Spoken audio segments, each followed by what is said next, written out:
মা, হ্যাঁ মা, এই কাঁচা আমগুলো দিয়ে কি করবে? এটা দিয়ে কাঁচা আম দিয়ে আমসত্ব করা হবে। টক লাগবে না?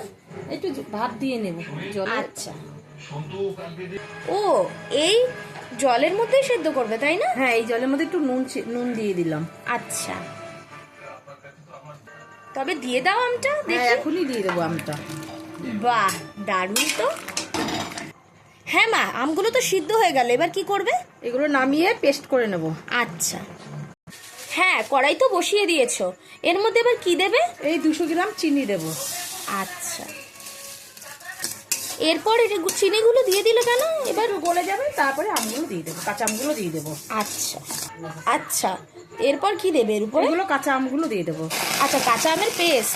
কাঁচা আমের পেস্ট দিয়ে দিলাম। আচ্ছা, বাহ দারুণ তো। আচ্ছা, এটা তো তৈরি হয়েই এলো, এরপর এর মধ্যে কি পড়বে?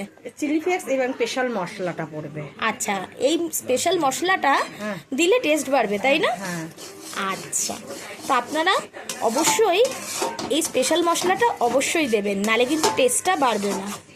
আচ্ছা, তবে কি এটা তৈরি হয়ে গেল? হ্যাঁ, তৈরি হয়ে গেল, এখন থালা ঢেলে নেব। আচ্ছা,